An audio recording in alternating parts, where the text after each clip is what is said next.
जब दल बनने की प्रक्रिया शुरू हुई तो संविधान को बनाने के लिए यहाँ हम लोगों ने करीब करीब 1000 मीटिंग लोगों ने करी, पार्टी के उस समय अभियान से जुड़े हुए लोगों ने करी, और उसमें कोई 3-3 घंटे की बैठकें हुई हैं हर प्रखंड में। सैकड़ों सवालों में ये भी एक सवाल था कि क्या गांधी जी के साथ कोई दूसरे भी ऐसे नेता हैं, आइकन हैं, जिनको कि हम लोग को पार्टी में अपने लोगों में या स्टैंडर्ड पार्टी फॉर्मेट में उनको रखना है।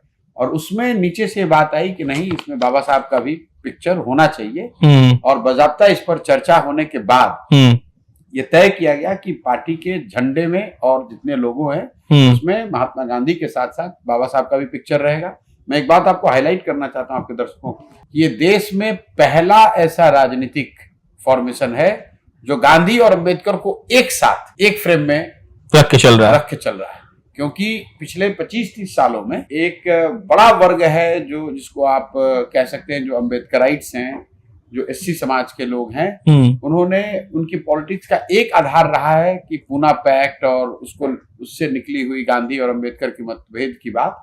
लेकिन हम लोगों ने जो 2 साल में यहाँ प्रयास किया है, और कहीं कुछ हद तक मैं इस बात को लेकर कन्विंस हूँ कि मैं अपने एससी समाज के साथियों को कन्विंस करने में सफल रहा हूँ कि नहीं, आज के दौर में गांधी और अंबेडकर को साथ में रखकर बिहार को एक नई राजनीतिक विचारधारा के दिशा में काम करना चाहिए। इसीलिए दोनों लोग बोले कि प्रशांत जी को समझ में आ गया कि फोटो रखेंगे तो फायदा होगा, इसीलिए रखे हैं। नहीं, ये तो बहुत सुपरफिशियल बात है। जो लोग इस तरह की टीका टिप्पणी करते हैं प्रशांत जी को जानते नहीं है। देखिए, इस देश में गांधी का जो विरोध है, मैं बिल्कुल गांधी का भक्त हूँ। मुझमें वो क्षमता नहीं है कि जो गांधी ने रास्ते बताए उस पर चल सकूं, लेकिन प्रयास करता हूँ कि थोड़ा बहुत जो बात उन्होंने बताई सिखाया है उसको फॉलो किया जा सके। और जब मैं समाज में निचले स्तर पर मैंने काम करा है, देखा, घुमा, तो एक चीज मैंने देखा कि एक बहुत बड़ा वर्ग बाबा साहब और गांधी के बीच में एक बड़ी मोटी लकीर खींच रहा है, एक तरह से दीवार खड़ा कर रहा है विचारधारा के आधार पर। और मुझे लगता है कि वो देश और समाज के हित में नहीं है। तो मेरा ऐसा मानना है कि हमारे लिए तो दोनों ही बड़े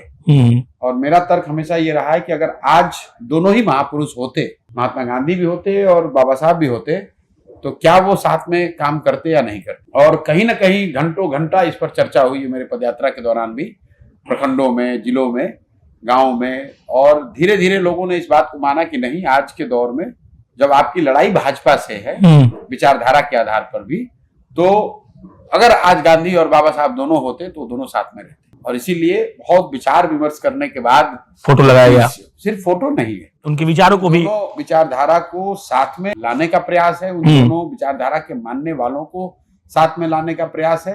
क्योंकि हम लोग को लगता है कि इसी से एक नई लंबी लकीर, राजनीतिक लकीर खींची जा सकती है, जिसमें सभी धर्मों को, सभी वर्गों को विश्वास भी रहेगा और सबको साथ में लेकर चलने वाली जो विचारधारा होगी, जिसमें सबको अपनापन दिखेगा। इसमें किसी को ये नहीं दिखेगा किसी एक व्यक्ति या किसी एक वर्ग विशेष या किसी जाति विशेष का ये दल नहीं है। और उसको बनाने के लिए ही पूरे प्रयास के तहत इन दोनों विचारधारा या इन दोनों बड़े नेताओं को एक साथ लाया।